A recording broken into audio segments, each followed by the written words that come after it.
I'm good. Go ahead. Your guy's name. How do you pronounce his?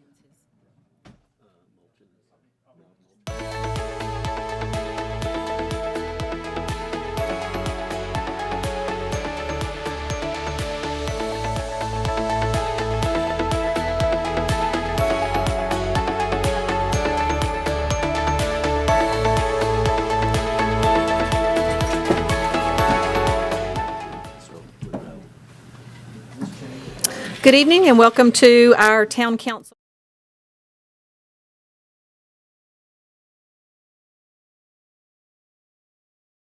I'm going to ask Mark Adkins to do our prayer, and Brian, if you'll do our pledge. If you'll stand with us, please.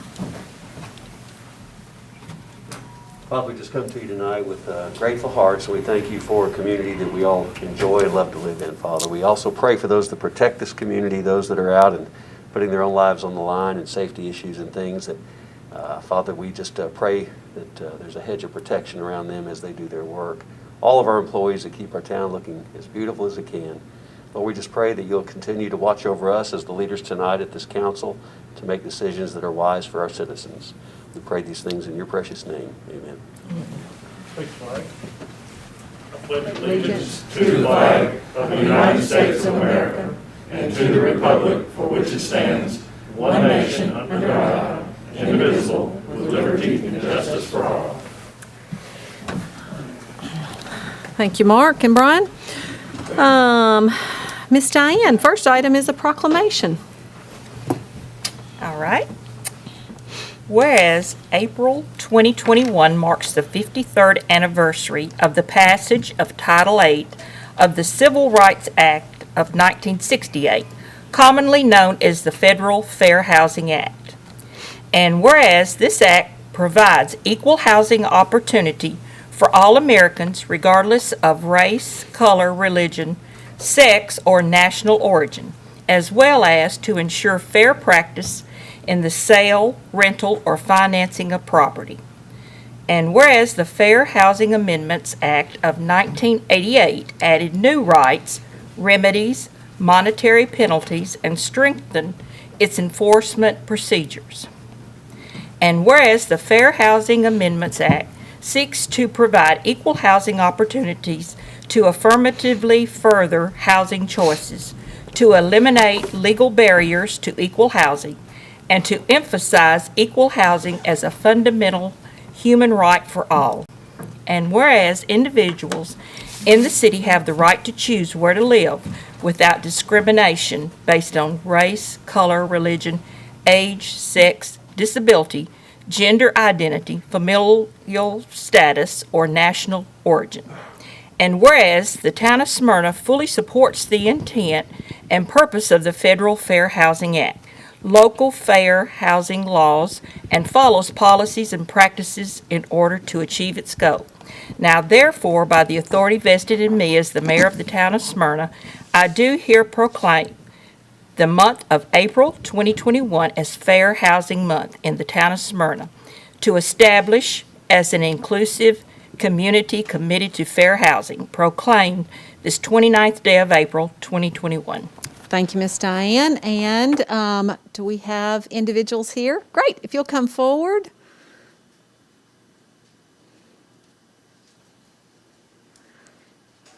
How are you all? Great. I'm going to let y'all introduce yourselves. I'm Rex Brown. I'm the Political Affairs Manager for the Middle Tennessee Association of Realtors. Great. Hi, Phil Wilson with Parks here in Smyrna. Great. You look a little familiar, even with the mask on. So we'll do. We'll get the photos done. How about that? Oh, we want us this way? Okay. Let's put you in the middle. Oh, you want me in the middle? Okay. The rows between people.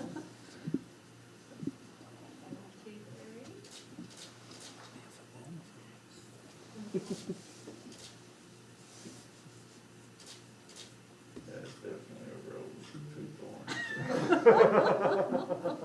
Well said. I'm sure you're often in that position. Phil, I think he's giving you a compliment. There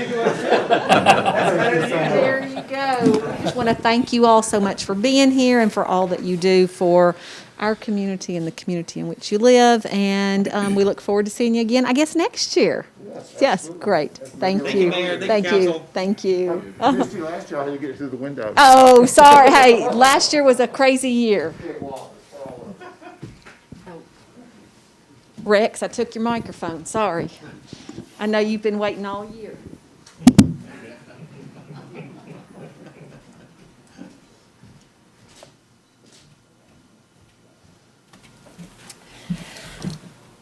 Okay, we will move on to item 2, which is consideration of a resolution relative to a plan of services for properties located on tax map 33 within the right-of-way of Interstate 24. And item 3, which is consideration of an ordinance relative to the annexation in R1 with ESO zoning of property located within the existing right-of-way of Interstate 24 on tax map 33, containing approximately 1.75 acres, and that's a second reading. Kevin? Yes, Mayor and Council, these first three items, or next three items on your agenda are all pertaining to the same request, which is something that the town did initiate, which is the annexation of a portion of the I-24 right-of-way. There is a frontage road that exists in that area that comes from the end of Seven Oaks Boulevard and eventually comes around and hits Union Springs West. And so this would the first item is the plan of services for that annexation, which would be that the town would be providing all services there.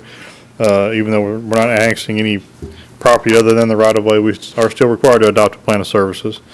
And then the annexation is, again, we are just annexing that portion of the right-of-way. We would zone it R1 and ESO, which is what the adjoining properties are developed. This would allow for the town to maintain this right-of-way.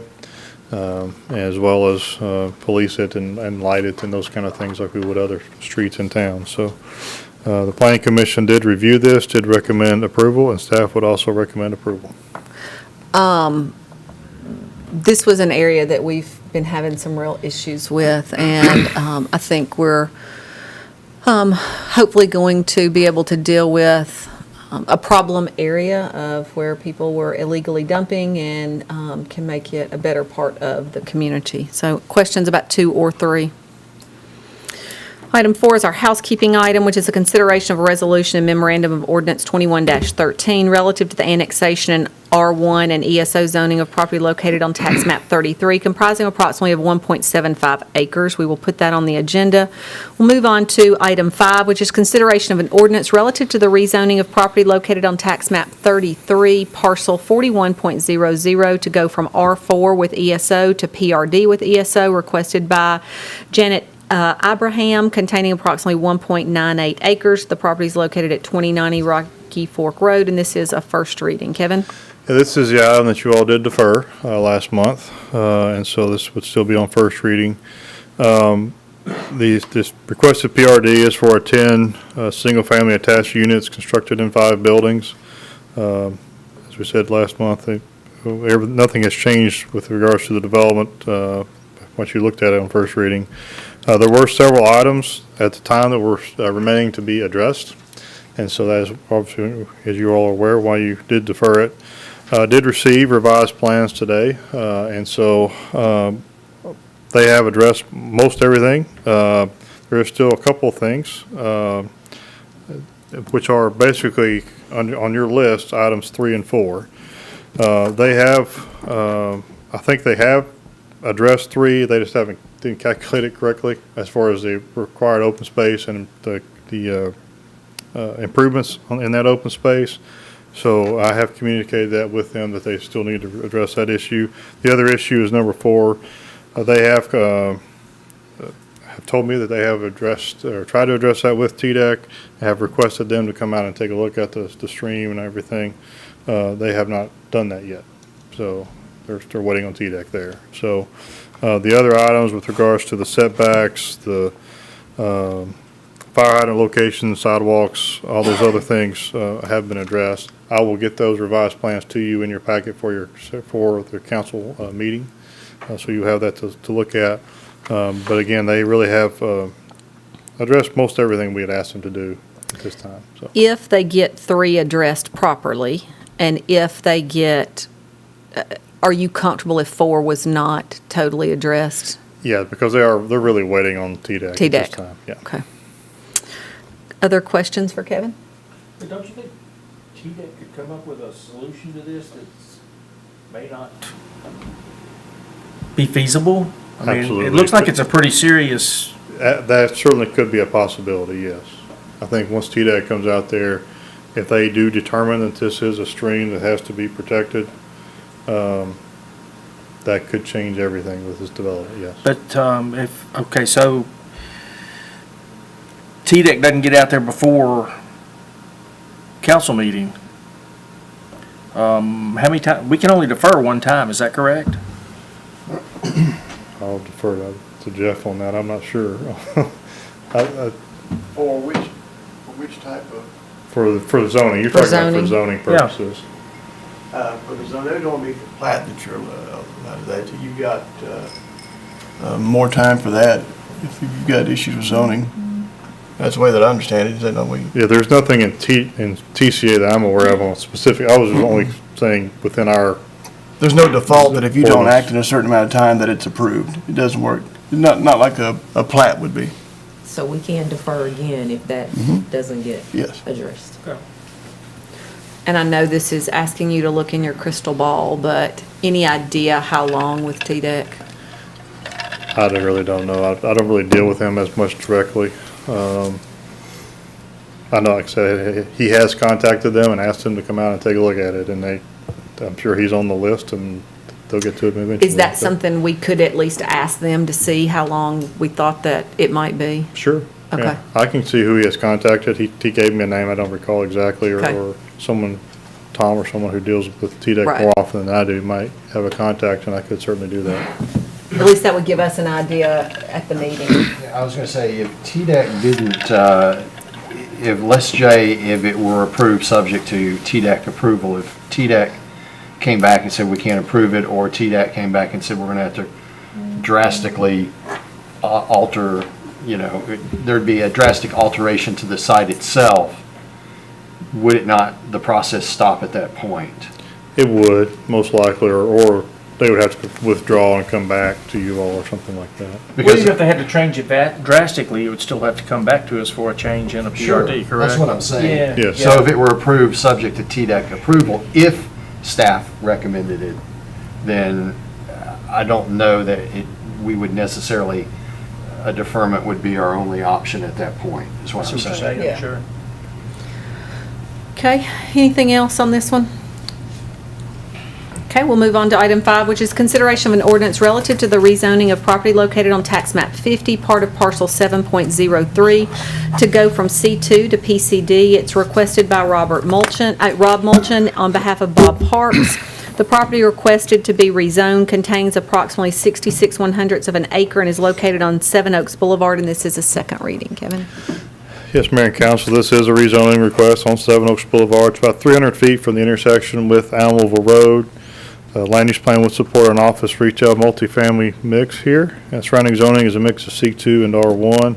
This PCD is for an oil and lube business. Access would be from 7 Oaks Boulevard via a single access point that would be shared with the future development on the adjoining parcel to the east. This requested property is part of a larger parcel which has been approved by the Planning Commission to be divided into 3 lots. This would be the middle of the 3 lots. Building would be approximately 1,700 square feet in size, have 3 bays. It would be built primarily with brick and ephes on a small portion of the tower where the signage will be located. I did include the pattern book in your information there. Planning Commission did review this, did recommend approval. Nothing has changed on it since you looked at it on first reading. Staff would also recommend approval. Questions for Kevin on this? Did the Planning Commission discuss the fact that it is an allowable use in C2, but, it's not allowable in C2, but is allowed in C5? Yes. Didn't disturb anybody or anything? Felt like it fit? Well, because if you look at it, there's a convenience store gas station in front of it, and if you go across the street, there is an approved, I can't remember if it was approved as a C5 or a PUD. It was a PCD as well. Okay, for an automotive repair. Yeah, And so- that's across Hamilville Road, right? Correct. Yeah. Yeah, so and then again, if you go down Sam Ridley or Nissan or whatnot, you've seen similar projects where it's been approved and allowed. I think what we've always tried to do, we didn't do it on Nissan around a couple of the banks and restaurants and whatnot because there wasn't anything really in close proximity that was of similar nature. I was kind of looking at the same thing. I was thinking about C5, and I was like, so the option is either they can't do it in C2, we make them rezone to Z5, or we take this PUD. The good thing to me there is the PUD, we have control. Exactly. If they just rezoned as C5, there's a lot of other things it could be that we may not want in that area. So I think PUD is probably the best case scenario if we're going to allow this there. Well, and that's a great point, because one of the concerns and one of the things that we've learned along the years is that stacking, when you have business that's a drive-through, stacking is crucial. And with the PUD, we can make sure that we require more stacking to take place on the lot versus on the roadway. And keeping the design review. And keeping the design, yeah. To where it is still a nice-looking company. I know, we hear the word EFS, and it's like. As soon as he people said it, start I twitching. looked at. I already checked out how Yeah. much EFS it Well, has. and so it's very little. It's very little, it's Yeah. almost all brick. Yeah, so we looked at that too, SG. We knew it would come to you eventually, and we wanted to make sure you didn't twitch. There you go. No I- question. Oh, he twitched. He As soon as Kevin twitched. said EFS, I looked. I didn't see the twitch, but I think I might have missed it. I had already scoped that out, thank you. That's correct. And if whatever came there was allowed in C2, they may or may not come before us, right? Because it's already zoned that way. And they would know who their neighbor was. Yeah, they would know before they built, right? Okay, other comments or questions? Seeing none, we'll move on to item 7, which I am very excited about, which is approval of the terms of and authorization for the mayor to execute a contract with Pyro Shows relative to the 2021 Independence Day fireworks show. Chief? Yes, ma'am, Mayor, Council, we come to y'all this evening to get permission to have the mayor sign the contract for our Independence Day fireworks show, which would be July the 2nd at 9 p.m. As long as nobody's lost or hurt at 9 p.m. Right. Exactly, Mayor. That's at 10. That's right. Trying to get out of it. I hope HG can get to his seat at the fireworks faster than he can get to his seat at council meeting, then maybe we can start on time. You know, It's your night, HG, apparently. yes, some of us are aging, aren't we? Sounded racist. Questions on the Independence Day show? No, the only thing, it says it in the summary, but I want to make sure we kind of point it out. You know, last year the show was canceled, so there was a deposit that had been paid, and Pyro Shows company kept that and has rolled it forward. So it's being applied this year for those people that are keeping track. The money is getting applied to this year's show, so appreciate sir. that. Well, and I am super excited to get back out into the community and doing things, and I'm really looking forward to this fireworks show. We are too, ma'am. Good. That's the thing, it's really more about community. Fireworks are great, don't get me wrong, but it's about bringing the whole community That's right. together. Yeah, so. last year it seemed like something was missing. Yeah. We missed a lot of events, and it seemed like it was just an odd year. So Great. I'm looking forward to getting back to normalcy. Yep. Okay. Any relationship between that item and this next item on the agenda here? We hope not. Item 8 is approval of the terms of and authorization for the mayor to execute a contract with Servant Fire Protection relative to fire extinguisher services.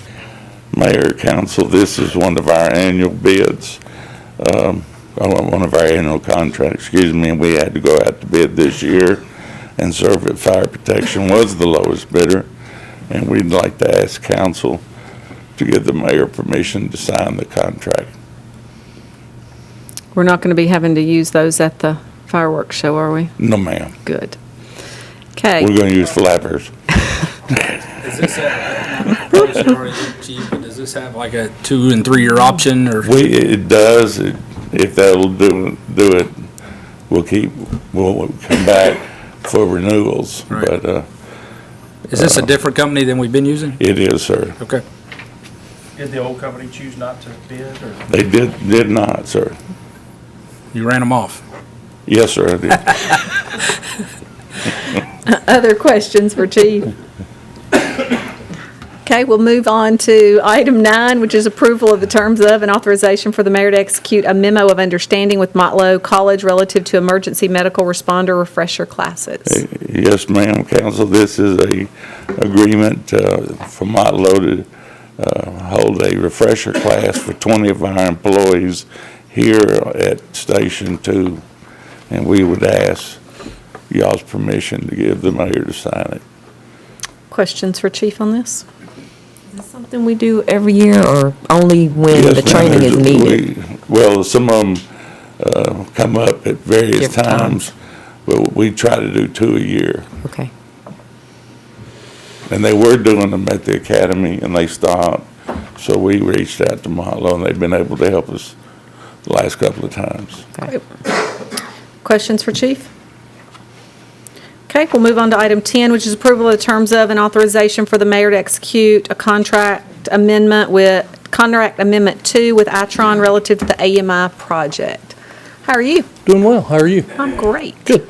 This is an amendment to the Itron contract. So what it's doing, it's replacing the existing Itron analytics software with the newest updated Temetra software. It's a net zero change in money. It also includes the MLog software, which is the software for the leak detection devices we're putting in. So everything's already budgeted in the budget, hopefully to be approved. So net changing is zero on the money. Okay, questions for Mike on this? That was actually going to be my question, so you had already answered it, so Yes, ma'am. thank you. Okay, item 11 is consideration of an ordinance to amend the Town of Smyrna Municipal Code, Title 14, Zoning and Land Use Control, Chapter 6, Stormwater Management Ordinance. This is a first reading. Hey, Tom. Hey, Mayor, Council, thank you very much. About 6-7 months ago, TDEC came down to do our 5-year budget, or 5-year audit of our stormwater management program, and they found some items that need to be adjusted in some of our supporting documents to the stormwater management ordinance. You've got those documents in front of you, and they're highlighted where the changes occur on the public information and education section, enforcement and response plan, and the procedures for grading permit issuance. Questions for Tom on this? Well, Okay. that was the question I had, is were we making these changes as a result of the audit? And so Yes. that is evident now. Okay. Perfect.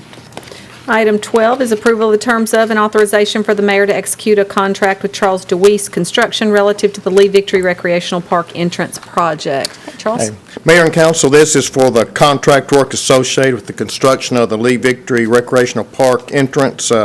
This project will include the construction of the new road, storm drainage, sidewalks, crosswalks, and installation of lighting. Questions for Charles on this? Charles, when might that work begin?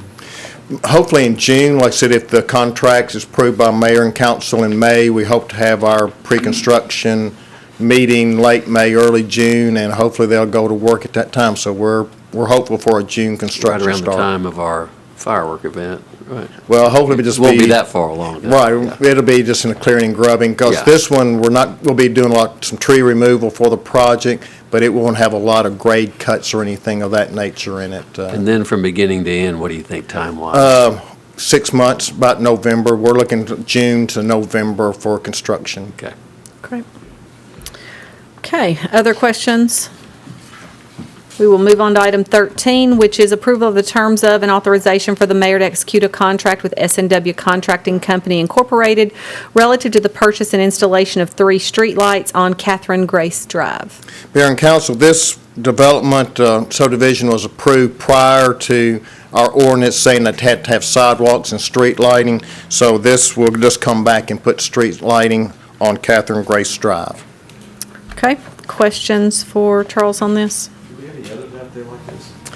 I'm not sure of any others. We're trying to catch up. This one was, the plat was approved way in advance, but it was built later because the phase 2 was built first, but this one was approved prior, and we are going back and trying to get those. I know the council asked about out on Lowry Street where we have the dark spot. I checked with Middle Tennessee Electric, and they are waiting for TDOT approval to install new poles so they can put that lighting in there.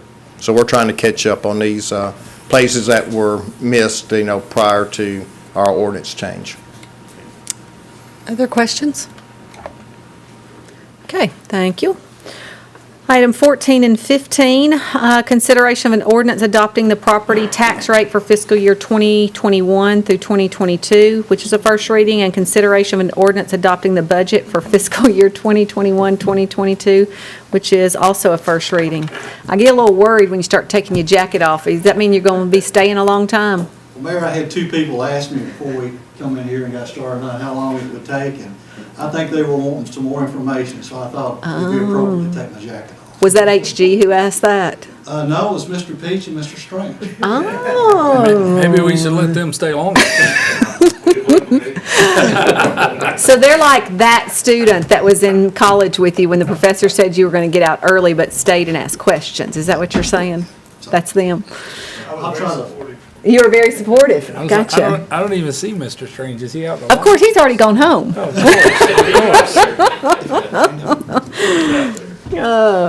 Well, Rex, I know that you, as well as your department and all of the other departments, put a lot of time and effort in this, and we had 2 days' worth of budget retreat, and I know that the citizens are going to be as happy with this as what we as council were, and so with that, I will let you take it away.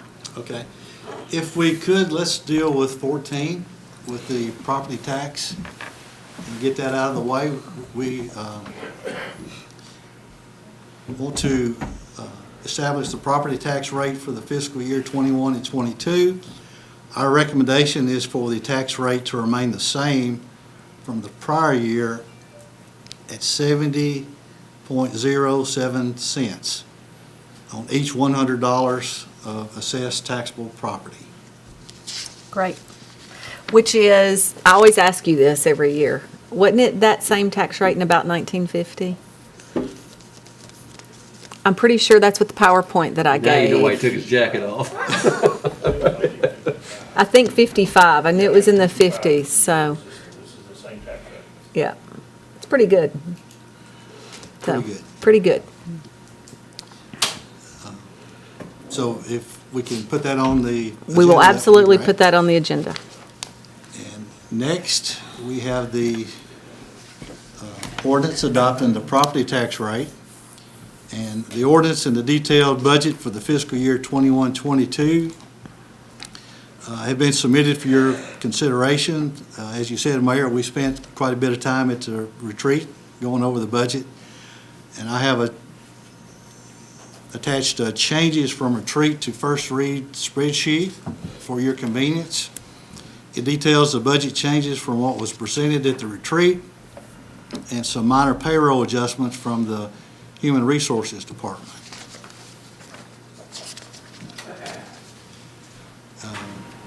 Was there any questions on the spreadsheet, or would you like, okay.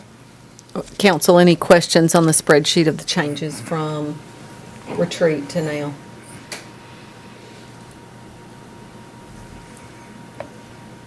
Everybody good? We're all good? Well, let the fun begin.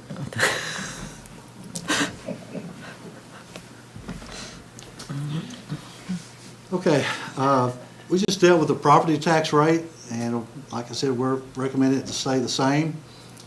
And every year I like to put up what all the other governmental entities in the county are charging. And Rutherford County, $2 and almost 22 cents. Murfreesboro, almost $1.29. Laverne at 71 cents. Smyrna at just a little bit above 70 cents. And Eagleville at $55.7. So in the budget for the employees, we have budgeted merit and bonus increases from the employee evaluations. In this budget, longevity is included in this budget, and a 1 3/4% increase in the base pay is included in this budget as a market adjustment.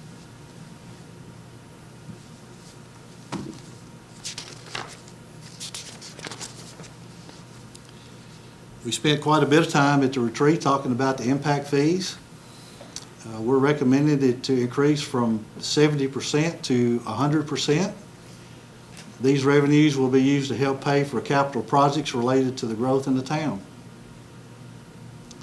For the general fund, fiscal years 21 and 22, we're projected to have revenues to exceed our expenditures. In the water and sewer fund, we have a 2% increase in the water rates and a 3% increase in sewer rates. The average increase for a residential customer equals $1.12 a month. Water would hit us at 36 cents and sewer at 76 cents.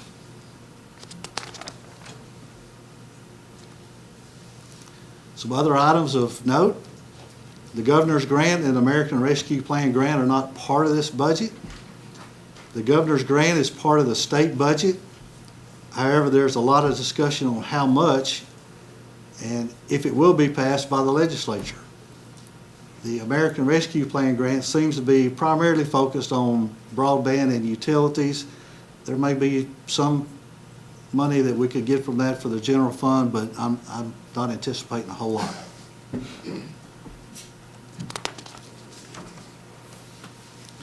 The budget process started back in November. Brian, Todd, Jeff, and myself discussed personnel, line items, travel, and capital project requests with all the department heads. The budget was prepared based on economic conditions in late 2020 and early 2021. This budget is not quite as conservative as in 2021. There are not as many COVID-19 unknowns, and the vaccination program is progressing.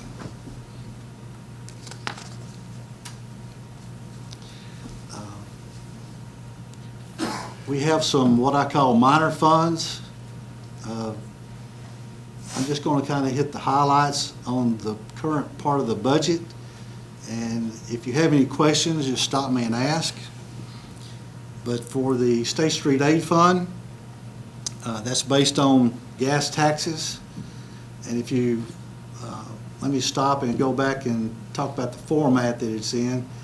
The blue bar at the top, we have the description, and then we have actual audited numbers for 2 years, and then we have a budget year of 2021, and the estimated column is what the finance department has calculated and estimated the ending numbers to be for the year. And then the last column is the recommended, and that's what we're recommending to the council for your consideration. The things of note here would be the expenditures for 21 and 22. We're spending about $500 million more in each of those 2 years for street paving, as Tom and Mr. Hercules identified some areas that needed some immediate attention. And we're still going to wind up with positive fund balance at the end of the year of a little bit more than $742,000. Rex, I've forgotten, but is that revenue off of gas tax? It is gas tax. And all of these minor funds are restricted as to what we can spend it on. Drug fund comes from court fines and fees. Expenditures are for informants, drug dog, and training. As you can see in the recommended column, we're still going to wind up at the end of the year of 22 with a little bit more than $342,000 fund balance. Impact fee fund. This is a fund where we accumulate funds. Sometimes we wait a while before we spend it. We kind of save up for some higher dollar projects. And you can see in the recommended column on the far right that we're going to expend more this year, or in the budget year, than we're going to bring in, to the tune of a little bit over $2.1 million. But that's natural for this, the way the fund's set up. Down at the bottom, you can see the fund balance for each of the three different types of revenues. Public safety, 2.7 million. Parks, a little bit more than $744,000. And roads, a little bit more than 1.5 million. So we'll end up next year, if everything goes according to plan, right at $5 million for an ending fund balance.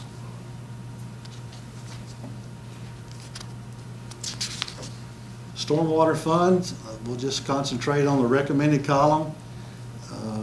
Revenues, expenditures, operating income is $469,037.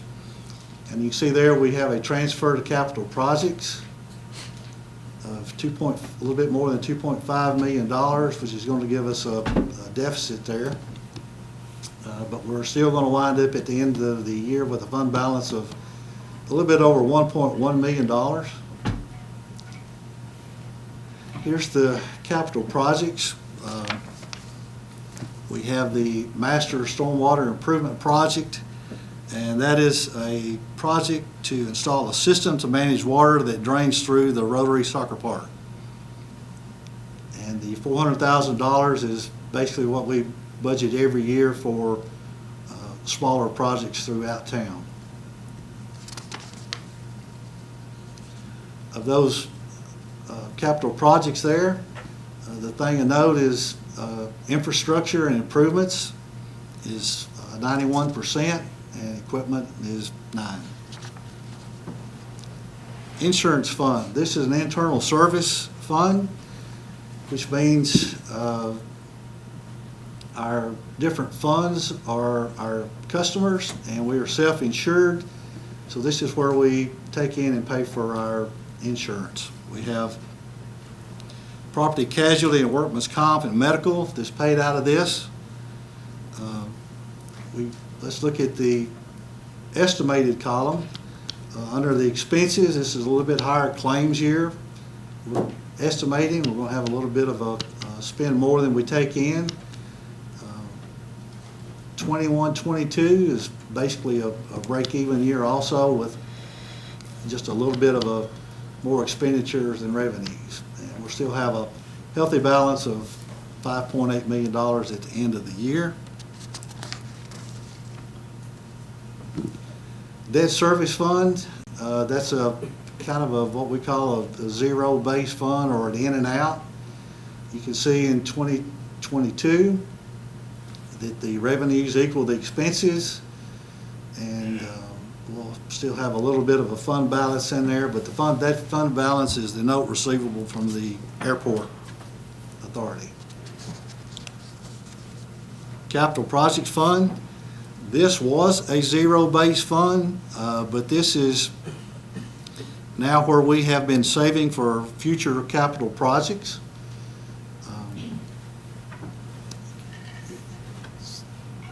So let's look at the estimated year. At the end of the year, we're looking at an ending fund balance of $10 million. But we're not going to have any trouble spending that money over the next few years. We'll get into that a little bit later into the presentation. Capital project funding summary by department. To the left there, you see at the top, that's the different departments. The next column, you see what was requested, and then you can see what is being recommended to the council there. And the total of that, it's kind of hard to see at the bottom, but it's $20,909,400. It's going to be financed through the general fund, or what I call cash from the current year. And then we have impact fees of $4.3 million. And that's going to be 21% of the total financing is from the impact fees. Grants, basically that's from the state of Tennessee. That's 30% or $6.1 million. Capital projects, that's the accumulation of what we've saved over the past few years from the general fund, and that's 22%. So that's how we're paying for our capital projects. Here's kind of a picture that kind of reflects the same percentages that we just talked about. The more grants we get, the better it is. We always go after all the grants that we can get. And you can see impact fees, the general fund, and capital projects fund balance in the yellow. And like I said, that's where we've saved from the general fund.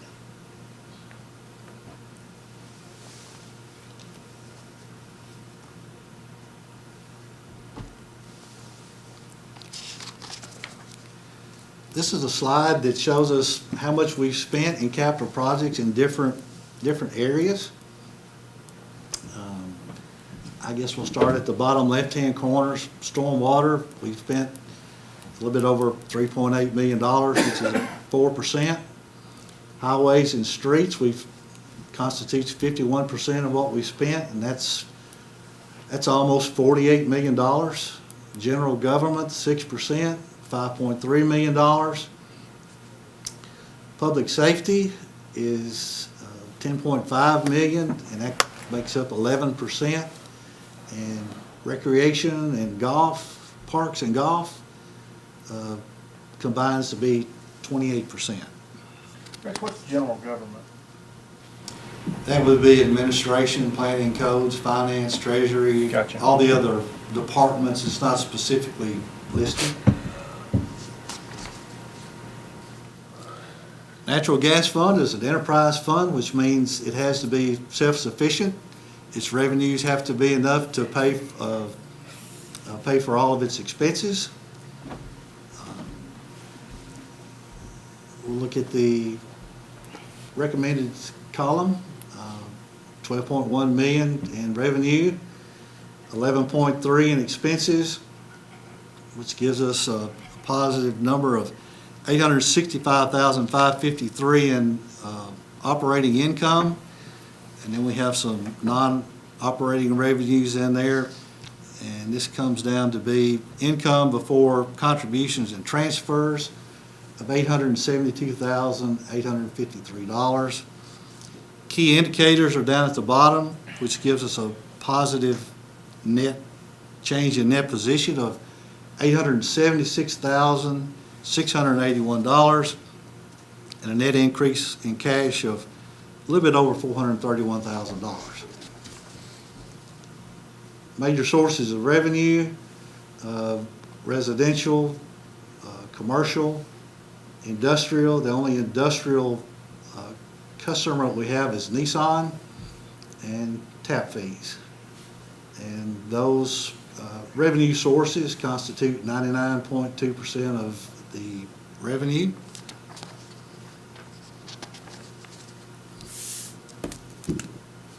This expenditure in the natural gas fund is the purchase of the natural gas for resale. Interesting item here, since it's self-sufficient, the comptroller says that we have to calculate depreciation, and that's 6% of our expenses. And 9% is what we're spending in capital, 12% for personnel, and 14% constitutes the operations and maintenance. And the biggest takeaway from this is a number that's not up there, and debt service is 0. We don't have any debt related to the natural gas fund. Major capital projects, continuing construction contract for $500,000, and that's where we contract with an outside vendor to come in and install gas lines for us. We're in a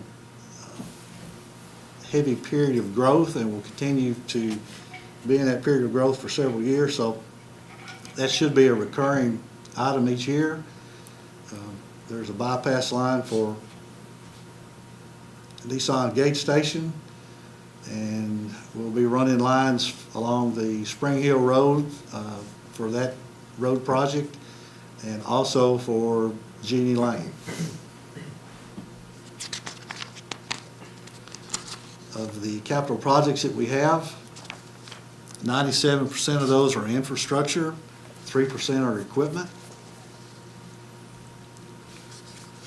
Water and wastewater fund, in the recommended column there, we've got operating revenue of $22.1 million, operating expenses of $16.5, which gives us a operating income of $5.6 million. We have some non-operating revenues and expenses. The bulk of that's going to be interest expense off of our debt. Income before contributions and transfers, $4.6 million, so that's a good number, and that kind of goes along with the previous years. Our key indicators are change in net position of almost $14 million and net increase in cash of $37,378. That's due to we're pay for a lot of projects with cash. Major sources of water and wastewater revenue. Top line is our water sales, a little bit over $1 million. You go down to wastewater fees, $9.8 million. And then we have some tap fees fixed in there too. We have more sewer tap fees and revenue because a lot of the development is going out to the west side where CUD provides the water.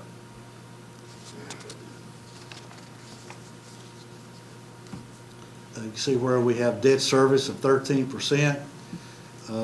Everything in water and sewer is very costly, very expensive. So we have debt service attached to that, personnel 10%, operations and maintenance at 19%, and depreciation at 14%. The more assets you have, the plants, lines, those sort of things, the more depreciation. And you can see capital is at 44%. Looking at our debt situation in the water and sewer fund, in 2022, we have a total of $5,179,607. And you go down the next two lines and it's 5.1, 5.1. Then in 2025, you can see where there's a $3.28 million decrease. So that will be at a time when we'll probably be looking to take on some more debt. The last line down there, that's for several years, 2026 through 2050. So don't let that line scare you. Major capital projects in the water and sewer fund. Wastewater treatment plant expansion. That was a $36 million project. Olive Branch sewer extension, that's $4.2 million. We'll continue with the Sam Ridley Weekly Lane water model upgrade project, $2.5 million. Jeannie Lane road project, $1.1 million. Spring Hill, just about $1.1 million.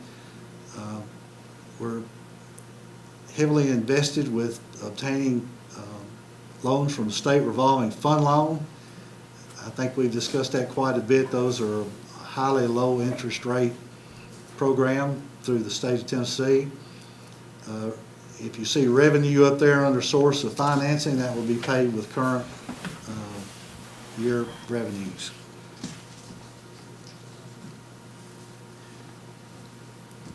Those capital projects will give us infrastructure improvements of 95% and equipment of 5%. Now we'll get to the general fund.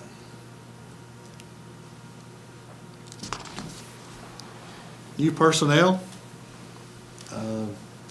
See, the police department, we're recommending 3 full-time police officer trainees, 1 full-time telecommunicator. In the Parks Department, we're asking for 1 full-time landscape leader. In the seasonal category, we're asking for 1 paddle adventures assistant, and that's for a total of 6 new positions at a cost of $289,271.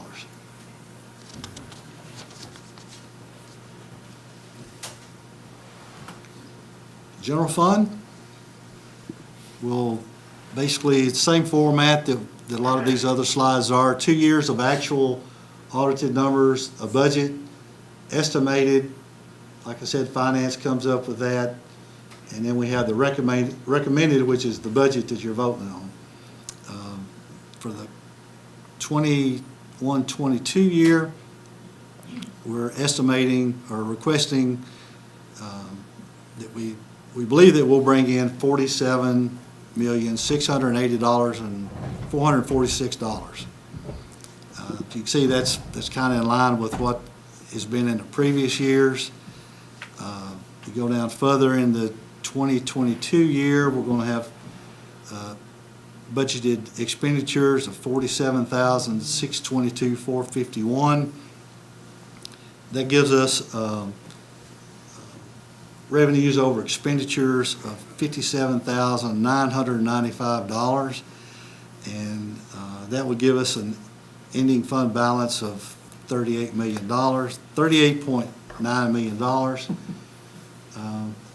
I think it's time that we look back at the estimated column, and our estimated revenues over expenditures is $7,165,763, and I think it's time that we talk about that. It's a big number, and here's the reasons for it being a big number.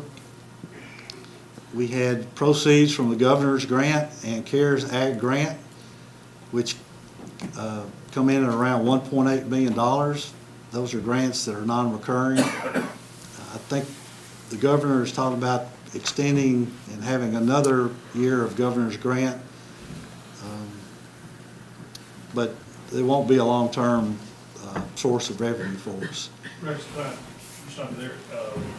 We were anticipating getting the 1.15 like we did last year from the governor's grant. I saw something this morning on the state budget that was forwarded from Senate and from the House, and they've cut that by $100 million. So I would anticipate our number would go to half. So that's something we're going to need to consider. So the next number is 1.5 million. Those are delayed capital projects, mainly the Nolan Drive and the fire hall design. That's this 2021. We were still dealing with COVID to a great degree, and we were very conservative with our budgeting. Our actual revenues are going to exceed our budgeted revenues, and our actual expenses are going to be less than our budgeted expenses. I think we saw that in pretty good detail when we did our 9-month review at the retreat. So that accounts for the savings that we're going to be allocating for future capital projects. This is an unusual year due to the COVID-19. I mean, I've been doing this for a while, and this is the craziest budget that I've had to deal with. The budget was prepared on a conservative approach, and the grants are not a recurring revenue source. So at the retreat, we discussed several major capital projects that are coming up in the next few years, and the 3 that have the highest priority that we discussed were road improvements on the west side of town of I-24. We want to construct a new fire station, and we want to proceed with the next phase of the Cedar Stone Park, which I think that is going to be an extra quad or 4 more fields. The road improvements, we're looking, I don't know, Brian, was it $35 million that we're kind of estimating that over the next few years we'll be spending for these road projects here. Rocky Fork, Almaville Road, and then Lee Road and Cooks Lane, and improvements to the Rock Springs Road. Construct a new fire station. We think that's going to be somewhere in the neighborhood of $6 million. And on the fire station, the chief and I have met with MTAST, and they're going to begin the study that we told you we would be doing to help us not only decide where a fire station needs to be and if it's limited to 1 or maybe 2 fire stations that we may be needing based on our growth patterns. So we are starting that survey now. So. And Cedar Stone Park, everybody that I talk to is just so proud of that park, and to think that we'll be able to proceed on with the next phase of that is pretty exciting.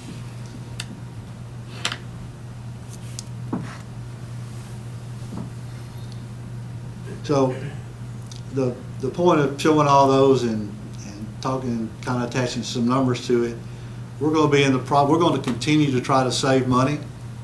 I think the $7 million that we had in savings that we're going to allocate over, I think that was a gift to us. That's not going to happen every year. I'm thankful that it happened. But I do think that each year we'll be able to maybe save somewhere in the neighborhood of $3 and $3.5 million. And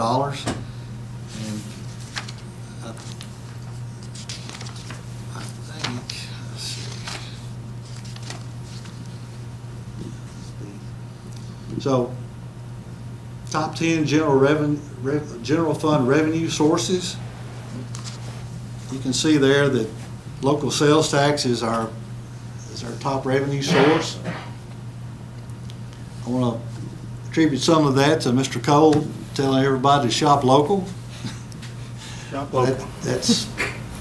He's spot on with that. Property taxes are next, and if you want to really see the impact of sales taxes for us, we get sales tax from the state that's based on per capita. That's another $4,460,000 that we're estimating to get out of the next budget year. As you can see, there's some other revenue sources on there. Green fees at the golf course is broken into the top 10. Hal and his folks are doing a great job out there, and people, due to COVID, have got a way to get some recreation.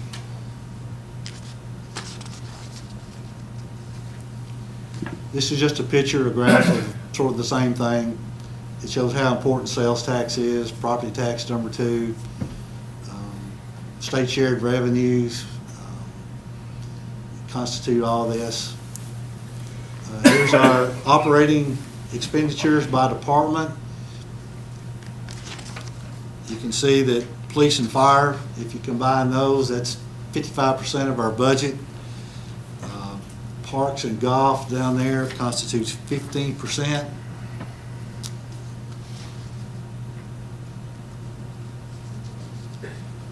And we break it down into expenditures by type. We're a service organization. You expect the personnel costs to be high. Ours are at 69%. The number that I'm really proud of is the debt service is at 4%. Earlier in the week, we got Moody's annual report, and they stated that we have low debt and pension liabilities, and 4% is very low. But with all the road projects and those other projects that we just discussed with the fire hall and the park, that's obviously it's going to go up in the future.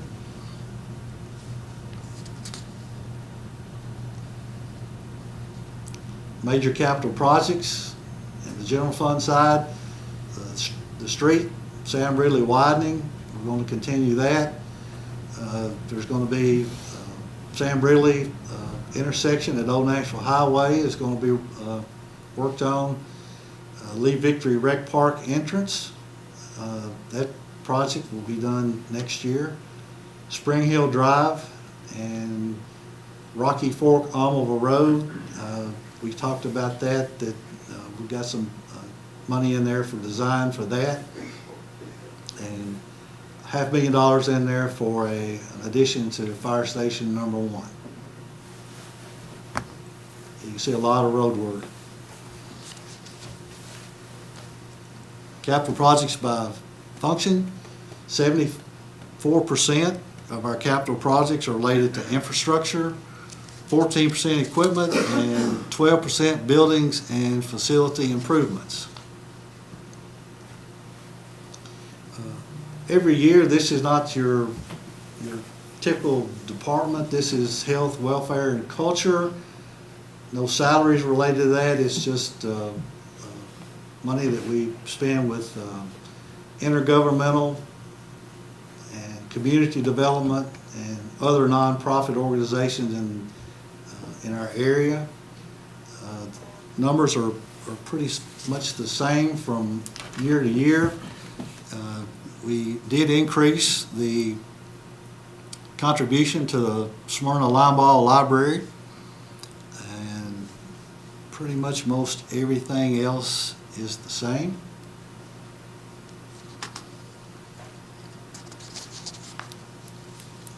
Schedule of maturities of bond and other indebtedness and interest requirements, general obligation. You can see there the first year we're looking at is 2022 with principal and interest requirements for a total of $3.5 million. You can see that in the next line down in 2023, that drops off approximately $1 million. We go another year in 2024, it's about the same as 2023. 2025, it drops off about another $1 million. So we'll be poised to go to the bond market at some time in the near future for some of those capital projects that we talked about.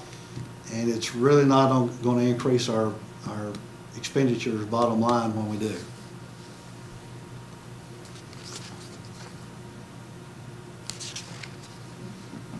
Fee schedule changes. I included that in your packet.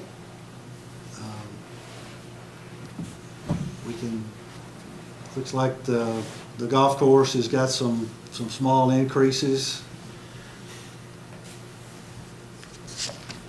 Planning and codes have got some boards of zoning appeals, food truck. We've got impact fees, more impact fees.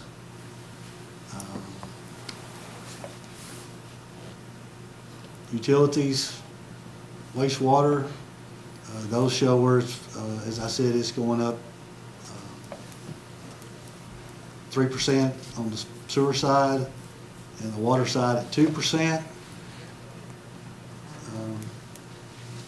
This is a draft document, and we know that there's going to be changes prior to the first and second reading, but we won't bring any of the changes until the second reading that are taking place now. I want to thank the department heads and Brian and Todd and Jeff Peach for their guidance during this process, and really a big shout out to the David Edwards, Sierra Nolan, and Finance Department for all of their work to get the budget to this point. Questions for Rex? You all did a great job during the retreat in answering questions. I think it allowed us to hash out concerns that we had and questions we had. And I hope that the citizens, as they look at this, can see what great financial shape that the town of Smyrna is in because of great leadership. And we appreciate the job you all do day in and day out. And I think when you look at that, you can see that not only are we planning for this coming budget year, but for projects down the road as well. So, council, any questions? I Brian? just want to say, from the standpoint of the management team, Rex has done a great job of leading us through this process, as he always does. We, from time to time, got in and out of the comfort zone of budgeting for all of us, but we tried to stretch ourselves and think about all the things that we wanted to accomplish. And as we talked about at the retreat, we're offering up to the council this evening and through the next month and a half as we go through the readings, we're looking at the typical budget that we'll present every year, but also on the side, as we talked about how we're going to save our way into some of these projects that are one-offs, but it's something that the town really has to look at. So we appreciate that the council has given us that latitude to be able to look at some of these one-off projects in a different way, and I'm very excited about some of the work that we hopefully can accomplish in the next 3 to 4 years. But I also want to say thank you to all the staff. Every department head, the chiefs, each of our directors, they came in very strong with a budget that we could work with. We did not want to limit anything in the budget. We talked about what are the real needs that we have, and each of them came to the table with a good budget. So a lot of work went into this by a lot of departments, and I'm just happy to say that I think, we've put a budget. As Rex said, there may be a couple of tweaks here and there between now and then, but I think, what this team has put together is a budget that we can live with. Well, and hopefully what the citizens see is they're getting a lot of bang for their buck in regards to the taxes in which they pay, and that we're offering a great quality of life for the citizens of the town of Smyrna. So, council, anything from you I all? was just going to add, but Brian kind of covered it. The staff and all of our directors and everybody out there have worked through a really strange year. I mean, a COVID year. And I know going into the year at last year's budget retreat, we all had some deep concerns as to how this was going to affect our budget. And fortunately, through the hard work and the perseverance of all those people I just mentioned, we were able to come through it actually well. And so that's kudos to all the people that kept an eye on that budget and operated in a smart sense.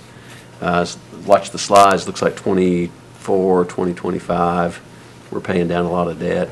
Our credit rating is awfully strong, and we'll be in as good a position probably as any municipality could think to be able to go and do, borrow cheap money, really, because of that rating, and to be able to go and do some improvements that we've talked about in here and at the budget retreat in the next few years to come. So I just want to thank everybody, Brian, your leadership, and all the people that had something to do with that. Rex, you and your team and the finance department, amazing job. I just really appreciate it. Anything else? Thanks, Rex. You did a great job, as usual. Thank you, ma'am. Anything under other, Brian? No, ma'am. Rex, local option sales tax? Anything? The March sales tax received was $1,091,353. It gives us a year-to-date surplus of $2,063,222. March state shared tax received $483,643. That gives us a year-to-date surplus of $202,740. Great. Okay. Anything else, Rex? No, ma'am, I'm done. You're done? Okay. You gonna put the jacket on? Okay. Todd, anything tonight? Chief Bill? Kevin? Mayor, I do have one thing I want to make sure that I update the council and everyone on. We talked about it over the past, well over a year ago, we first started talking about some changes to our flood maps. And FEMA has now finally kind of progressed to the point that they're ready to move forward with those changes.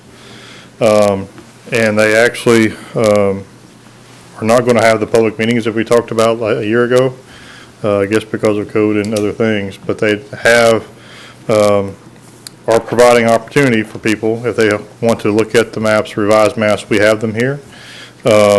And there is, will be about a 90-day window if they want to appeal those. That 90-day window begins next Tuesday, May 4th.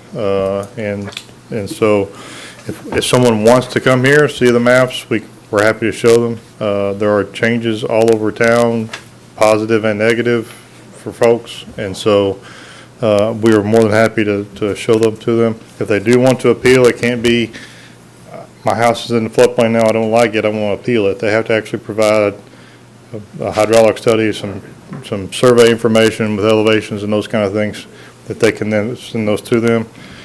If that 90-day window is it's statutory and that's all they have. So I did want to get that out there. I will be working with Kathy to get some word out other ways, obviously, but I did want to bring that up to you all and to the folks that are watching tonight as well. Great. Questions for Kevin? I've got one, Kevin. I know the systems that we use in the real estate business shows the tax flood maps on the tax record. How long will that take to adapt or change, or do you know? Well, after the 90-day window closes, they'll evaluate the requests the appeals that have been made. And this isn't just Smyrna. This is most of Rutherford County, some of Cannon County, some of Wilson County are covered under this. And so I don't know, they didn't give us a timeline of how long after that 90-day window closes, how long it'll be, but we will be notified after that at some point, and then when we get that notification is when we'll know what the effective date of the new maps will be. I assume everybody gets notified, courthouse retrieval and all that as well? Yes. Yeah. Yeah. All right, So- thank you. Did I hear you say you're going to be working with Kathy to put some kind of notice out there? Yes, yeah, So citizens will I'm- know? Okay. I got this information this week, so they didn't give us a lot of time. So, and next week is planning commission, and we have a lot coming next week too. So I haven't been able to sit down with her this week, but I will be doing that probably next week, early next week, getting the word out to folks through our various channels, Okay. certainly. Anything else for Kevin? Thanks, Kevin. Hal, anything? I do have one thing real quick. Last year, we had to cancel the First Tee program, been going for 18 years. Posted a link today, taking signups for this summer. Great. So we'll be starting back up, and you'll be able to check it tomorrow on our Facebook page, and we're going to resume the First Tee of Smyrna. For those that might not know what First Tee is, can you give a little bit of It's a junior golf program. It's, we're actually under the umbrella of the Tennessee Golf Foundation with the First Tee of Tennessee, and it's from ages 6 to 17. We have different categories that they sign up in, and it'll be a Monday through Thursday, starting the first week in June and going through the last week in July. And the cost? You got me. You got me. Okay. It'll be on the Facebook page. Gotcha. It's around $50. Okay. Alan, you might speak to the fact that it's not just about golf. No, it's not. Yeah. It's about life skills, probably more so life skills than it is about golf as Great well. program. Yes, it is. We're excited to have it come back. Great. Thanks, Hal. Thank you. Mike?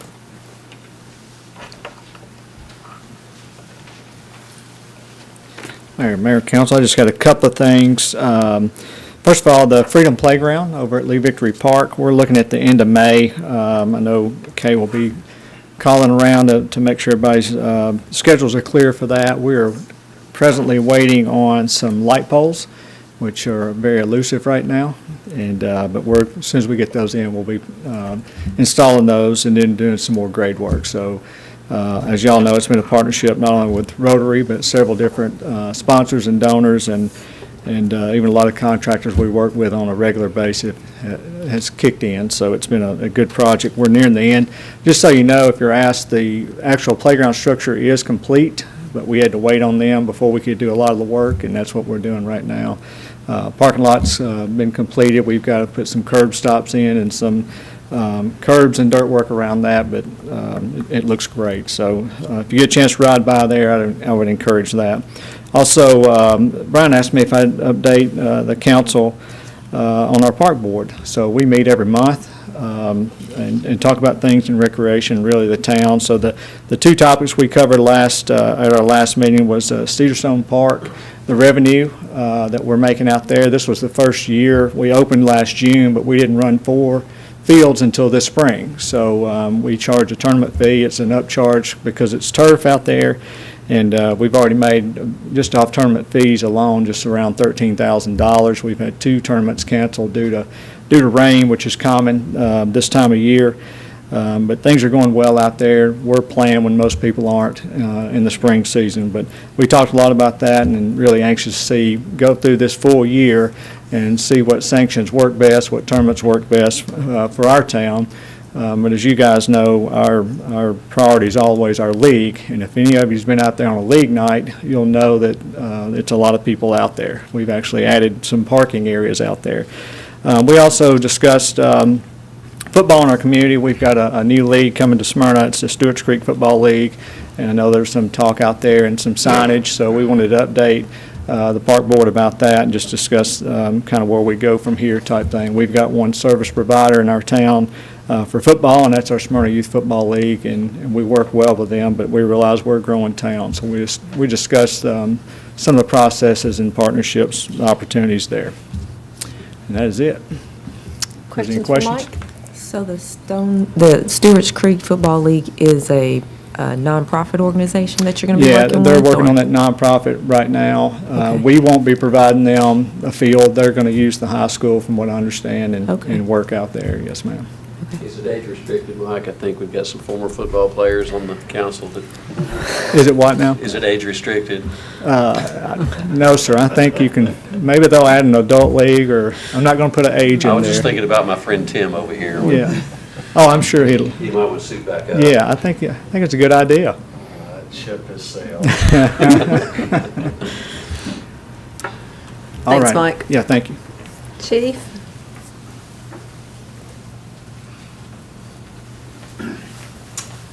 I know, excuse me, I know that the sheriff's office this weekend did a drug take-back program, and one thing that I wanted to remind our citizens about is we do drug take-back every single day.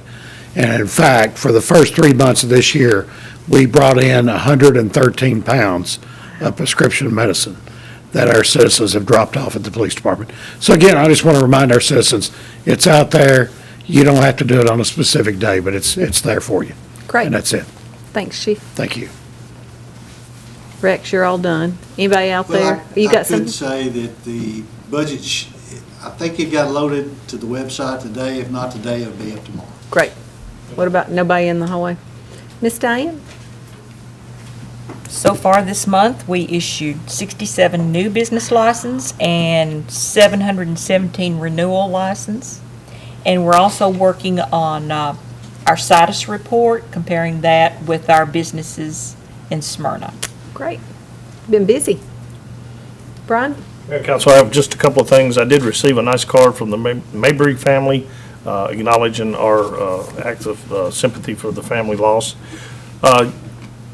Day before yesterday, Governor Lee put an order out, number 80, and there's been some confusion about that order. So I just wanted to try to clear up a little bit here quickly. The order rescinded the county mayors from being able to put a mask mandate in the counties. That's all it did, is rescind that. The CDC still suggests mask as a front line to controlling the COVID virus. Independent businesses can still require you to wear a mask. Right now at Town Hall, we're going to continue to wear masks. We're looking at a target of when the county hits a 50% vaccinated number. We're running about 39% right now. We think that's a number that's going to be achieved very quickly, and we'll look to relax our mask mandate within our own buildings. Basically, what we ask is the employees and anybody coming into the building in the commons area to wear a mask if you're in your office or your workspace. As long as you can maintain a 6-foot separation from coworkers and those kind of things, masks are not required. But we do want to continue to err on the side of caution for our employees and for our community as they do business within the town structure. So just want to make sure everybody understood that. And local businesses can require masks in their stores if they choose to, and you have to abide by those requests. I got a couple of dates I wanted to share. Tuesday, May the 4th is a very special day. It's International Firefighters Day. The town of Smyrna will light up our fire stations and the depot on Front Street in red to celebrate and honor the fire department personnel. We've done this for many years, but it's just a very special time to show some appreciation and let our firefighters know how much we appreciate what they do each and every day. May the 9th through the 15th, again, this is National Police Week. And during that time, the Justice Center, the depot on Front Street will be lit up in blue in honor of our law enforcement personnel during this time of National Police Week. And again, it's just a great time for us to let our police officers and our firefighters know how much we appreciate all the work they do. Folks, I just cannot, I don't think I can verbalize what I have witnessed in the last 3 years as your town manager to the work and the sacrifices and the community heart that these departments have for what happens, whether it's a scary situation with somebody breaking into a house to a tornado coming through the community or high waters and flooding situations to homes on fire. The sacrifice these people make, the heart that they have for our community is just, unparalleled. And I just want them to know how much we appreciate them, and I hope everybody will honor during these two special times. The last thing I have, another very special opportunity that's coming up is May the 9th. It's Mother's Day. So everybody take note of that. Get your calendars out right now. Write it down. And I know all of us have wives and mothers. And let's just be honest, guys. We need to represent our wives during that time too, because they are the mother to our children, and they sacrifice a lot. But one of the ways you can do that is to bring them down to the town center for lunch. We will be having again our Mother's Day buffet at the town center in Smyrna, and it's a great time. The chef likes to show off and do a great job for the mothers. Just call the town center to get on the reservation list. We'll be doing this the same way we did our Easter buffet. There'll be 2 settings, one at 11 and one at 1, and that gives them time to clear the tables and re-sanitize and get everything set back up and restock the buffet. We will be honoring that during the buffet time as you go through the line. We'll have masks if you forget to bring one, but you'll also be asked to wear the plastic gloves. We'll provide those as you prepare your meal on plate through the buffet to, again, help with some of this COVID stuff. Maybe one of these days we'll get away from all this stuff and get back to normal. I hope so, but until then, we just want to err on the side of safety. So, Mayor, Council, that is all I have tonight. Great. Jeff? Happy Mother's Day to everyone. And then I also want to mention, thank you to Brian and the staff. Miss Johnson came in at our last council meeting and had some concerns about the traffic or the speeding on Old Nashville Highway. And last week I actually was driving down the street, and as I was driving down the street, there was a speed sign that caught my speed, and I was like, whoa, where'd that come from? And so I called over here to find out. I asked Counselor here, Jeff, if he knew about it, and he said that it was put up in response to her request. So I wanted to thank all of you all for looking at a way to make people aware as to what their speed is on Old Nashville Highway and being very quick about making a response to that. So thank you all. And then lastly, again, with the budget, Rex, thank you for that overview of everything that you did today, and thank you to your staff and to all of the departments and Brian for putting the budget together and being very discerning in how we address the budget just this year, because with last year being a very unusual year, everything was very conservative, and you had to look at that versus this year and trying to deal with a lot of the projects and things that we need to move forward on. And so I want to thank you all for the time you put and for the consciousness that you put into creating this budget this year. I think that's it for me. HG? Well said, Renee. Raquel. Renee. Hey, baby. No, really, you put that very well as far as all the staff putting the budget together and doing such a good job with it, and taking it all the way down to all of the employees who work on the budget all year long. Another thing you did was expose the shop local part of it for me. And we saw many different places on the budget where shopping local adds into the budget, whether it just be the general sales or general fund, or whether it be the local option sales tax. There's also the business tax in there that the business owners pay that comes back to us, and then also the gasoline tax coming back through the road fund.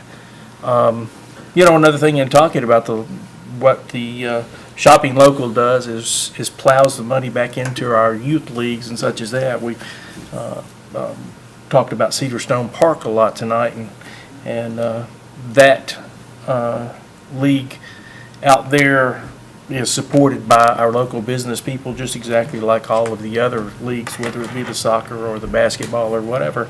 They all depend on the local businesses for that. And